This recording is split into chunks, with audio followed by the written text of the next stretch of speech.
Yes. All right. Thank you for your knowledge. This is so interesting.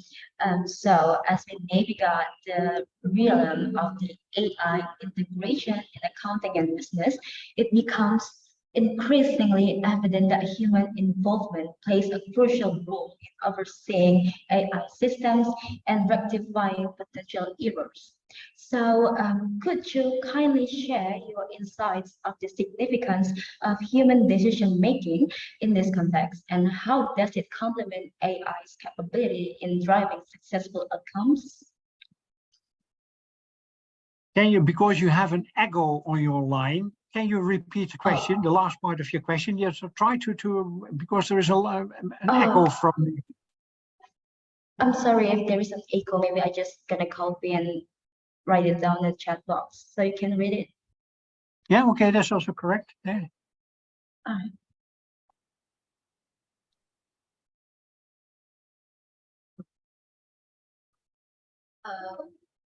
Wait a minute. Oh, I'm sorry. Wrong. No, don't worry, don't worry, don't worry. We can handle it. To you, Mr. Kees. Could you give us your insight? Oh, wait, wrong. No. Yeah, that's one. So you get it?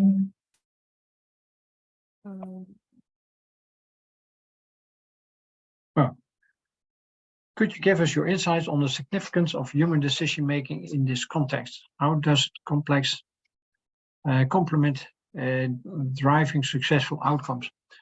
And decision making, and it was mentioned also in the chat of one of your colleague students, is still done by people. Yeah, so the human being is still making a decision. But I believe, yeah, if we integrate AI in our systems and we use it like the ice cream maker, if you use AI to improve your decisions, then finally it will help you to make more profit. Yeah. So at that moment, if you use AI instead of the human being decision, then AI will be more prominent, will be more responsible for your decision making. And I believe I can make a translation to the current youth nowadays. If you have to travel from A to B or from Jakarta to Yogyakarta, there are many possibilities to travel from Jakarta. You can go by train, you can go by plane, you can go by bike, you can walk. Yeah, so there are many possibilities. I know the distance to walk is far, and biking as well, but train I did myself, and plane is also what I did myself. If I use AI, then you give them certain restrictions. You can give about money. I only have 50 euro to spend, or you can give them a time restriction. So you give your system a kind of restriction. As a human, you have to do this in your mind. You have to do this in your brain. And nowadays, the youth are using the systems to make the decisions for them. So if I ask my little girl, she is traveling from the Netherlands to Greece, and I ask her what is her plan, then she mentioned, okay, I looked at the website. I like to go to Thessalonica in Greece. And then I said, okay, but how did you come up with suggestions? And the suggestions, all the suggestions are made by the system, by artificial intelligence.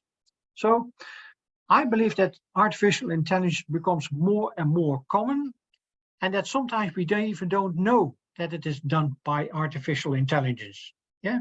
So because it is so for you such normal, that you are not thinking about something else. So if you look for the human decision making in this context, I believe that humans are more and more relying on the system, more and more relying on artificial intelligence. And we are not aware of it, but if you look around yourself now, and that will be also in Indonesia, many of the decisions are made by systems.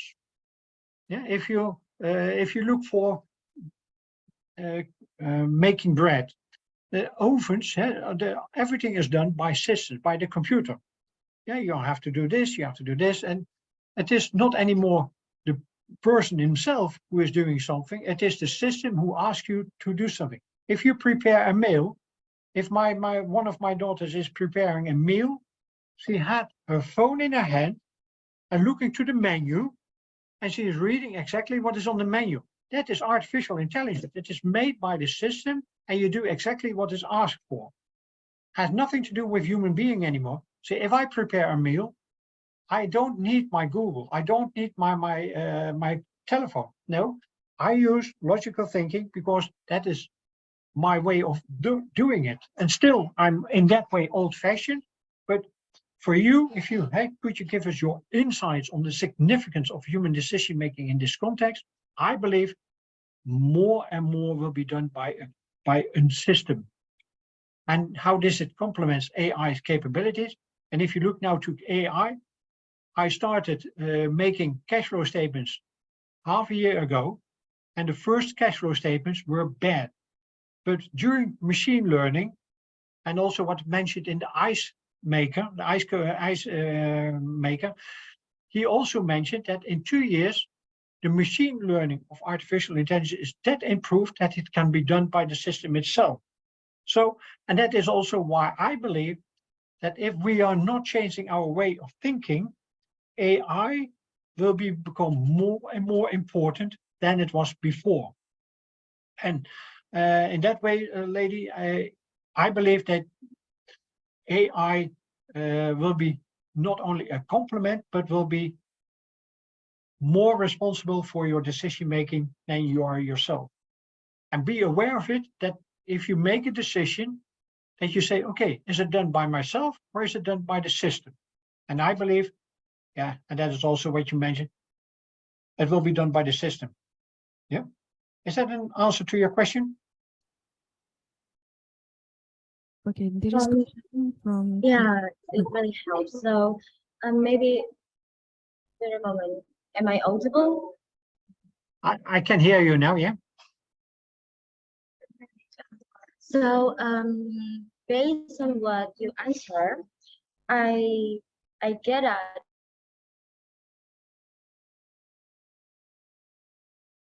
Not hearing the question anymore. Not hearing anything Sir, anymore. maybe while regarding waiting Lana, I want to ask a question. Maybe. Yeah.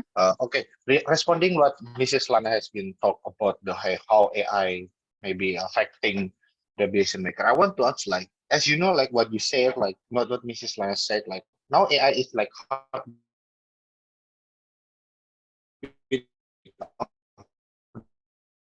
the business are big. For example, like bad side of the AI and the rates. The first one is it like the first is it like the how AI can be have that effect. For example, like because many of AI, for example, but made by Oracle, because Oracle like outsider of the company, is it safe for use AI for obtaining our data or maybe processing our data? And the next one is it like how is it possible for a company to maybe to dependent or too addicted to the AI, because what we say, like for example, for the just simple thing, we always use AI.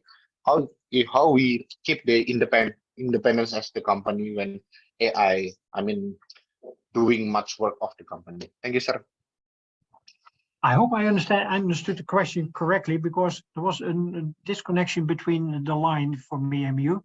Let me try to answer the question about companies with AI. I see now in the Netherlands, there is a supermarket they called Picnic. That is the supermarket, is an online supermarket. They exist from 2019. And this completely supermarket is now run only by 10 people. And they are distributing their goods anywhere in the Netherlands. But it is completely automated, and by artificial intelligence, it is the decisions are made about where to go, how to the planning of the distribution, the ordering, the paying, everything was done by a computer system. So I believe that in 5 up to 10 years in the Netherlands, and I also read this morning an article in the Financial Times that in Los Angeles, also a city where I lived, in Los Angeles, they have now Uber bots in which they will distribute their goods by Uber robots. That means no one is anymore in place for distributing the articles. And I believe that the technology and the systems are available. There only will be still some resistance from people to use this. And sometimes it had to do with a lack of knowledge and experience. And I believe that is also the main problem for companies to enroll the artificial intelligence or big data or machine learning within a company. I believe technology is already available, but it had to do that we need a culture change. And I believe the youth is available for it and they like to use it, but I'm very scared about the knowledge background of the people, that you don't understand anymore what is done by the system and what had to be checked. We had the discussion about fake data as an input. Yeah, be careful. If you have fake data inside, then it is almost impossible to get rid of it. I hope I understand the question correctly. Otherwise, send me a mail, Christian. Yes, sir. Maybe after this, I will send you email to you. Maybe you can give the email, sir. Yeah, I have Okay, on thank you, this sir. page. No, I have to do this. I have my mail address over here. Now you can see my mail address, c.g.teslov. But then you can send me a mail with your question, and I try to answer it more and more detailed. Yeah, Lana. Thank you, sir. Yeah, you're welcome. Sorry, Yeah. Christian. Thank you very much for your question. I'm have an very sorry for the internet connection problem. Can you hear me now? Am I audible? I didn't understand the question because there is an echo in the line. All right, but now am I audible? Yeah, now it's better. All right. So so as you said before that there is harmonizing between the AI technologies and the people, I mean, and the human. I want to ask you about, in my opinion, there may be challenges in harmonizing human intervention with automated processes like with the AI. So in your opinion, what are some potential challenges that business may encounter while navigating this symbiotic relationship between humans and AI? Furthermore, how can they proactively address and mitigate these challenges to harness the full potential of AI in their operation of the business? I hope I understood the question correctly. Thank you very much, Lana, for your question. The relation between and the challenges between AI and the human. If I compare myself to other teachers and professors, I'm very open-minded for new technology. I'm always happy that students come up with new items, with new ideas, with new impressions. And even sometimes I have no idea what they are talking about or what they are doing. But then I ask them to explain, what are you doing? Why are you doing it? And how does it work? What I always mention and what I always do with the knowledge I have is try to visualize it and then make a translation into accounting field or in the controlling field. So I know, okay, where can I use the technology I heard about it? If it is artificial intelligence or machine learning or whatever kind of tools, then I try to make the translation to my professional field of knowledge. And then I hope I can use it somewhere. Now, sometimes I can use it immediately, and sometimes I have to wait that it is improved to a situation I can use it. So the connection between human and technology had for me to do with the interest and the motivation you have as a person yourself. If you are interested in artificial intelligence, what kind, then you will survive, because I believe artificial intelligence is now the future. Yeah, we can also, we had to do with internet. Now that was in 20 years ago. Now we had blockchain, but I believe blockchain is not really that. It's more or less a hype, in my opinion. But artificial intelligence is already done from 1995. Yeah? Then we are using artificial intelligence. Yeah, I call it always formulas, and the formulas will be upgraded and improved and better and become better and better. And now we have machine learning, what is in kind in the old-fashioned way we called it a macro, that is done and a formula is used by a new formula, and then it is updated and updated again and again, and that is what we call now machine learning. If you're open for it, I believe then you will have a great future. But I also believe that some jobs will disappear, will change or disappear, and you have to consider what will be the influence of it. And my opinion, it is you need more skills in form of flexibility, of trying to solve a new problem by using your brain, but also using systems. See, for me as a teacher, I like the new technology. I love the new systems, and I try to make sure that the students know about it, that they understand what they are doing and how they can use it. And of course, I'm looking also to the ethical aspects, and also make sure that they know as a professional how to work with it. But yeah,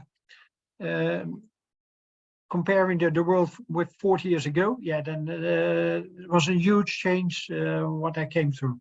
Yeah. I hope, Lana, that I understood the question correctly. Otherwise, also send me a mail. Thank you very much for your question. Definitely, this is perfectly splendid. It's answered my question. Okay, good. Okay, there is a question from Dejung Yoon. Big data and AI are evolved so fast. This is a fact. In that case, how decision makers can follow it? For excuse, normally they don't have much time to allow to study new things such as big data or AI system, something like that. That's a beautiful question, Dana, but is there a question in the chat? Yes, it's in the chat. Is the question, great session. I fill out the, oh, wait. Now I've traveled to another country. Where is it in the chat? Because I can't see it in the chat. Dejung Yoon. Oh, wait a moment. Copy it to you. Big data and I are involved so fast that that's a fact. In that case, how decision makers can follow it. For excuse, normally they don't have too much time to allow to study new things such as big data. Yeah, that's also a big deal with the management nowadays, but also with managers who are not interested in it. I believe we will have a shift in a certain time that you need to have someone in your board of directors who is or who had the knowledge, but also the interest to implement this in your organization. Otherwise, you will be competed out of it. So then you will not survive. I believe any organization, any supermarket. I mentioned Picnic. That's a big company and now big supermarket in the Netherlands. They are competing with two other big supermarkets in the Netherlands, Ahold and Jumbo. That are two supermarkets, big supermarkets, but they are, I will not say from the old-fashioned way. So Jumbo and Ahold, they start now changing the way of thinking in using information systems. So they hired someone with as a CIO, Chief Information Officer, as a CIO in their organization to implement the new application tools to make sure that they are competing also in the near future. I believe if you are not interested in this part, it will become very hard for you. And even if you have no time, investing in the future, and that's the same for you as a student, if you have no time to learn, you will not pass your exams. If you have no time to look for new features, you will not pass. And then you will have a problem in the near future to get a job, to apply for a job, because you don't have the experience. So somewhere you have to get time. So that is something what a manager needs to know. And they have to prioritize. You have to prioritize yourself as a student. What is more important, social media or passing my exam management accounting? If you choose for social media, you will pass next year for management accounting. So you make a choice. A manager can say, okay, we have to struggle to stay alive today, and we are not looking for the future. We are not investing time to new information systems. Then you made a choice. And that is something, what is the struggle to balance both systems, both ideas. But I believe that managers make a choice to go into the information system. They invest into it or they hire something, but they will invest in the future, because that is the only way to survive and to compete with the others. And we have not only the competitor in the Netherlands or in Europe, we have also competitors in Indonesia or in Vietnam or in Poland or in the United States. So it is more worldwide problem than only a Dutch problem or an European problem. Is that answering your question? I have to. Daejung? Time is, you have 24, I always mention to my students, you have 24 hours a day. You are young students, you have to sleep at least 4 hours. So we have 20 hours a day available, 7 days a week. So if you have no time to learn, then you have to make other priorities. Sleep less or do something else. Okay, there are some questions left.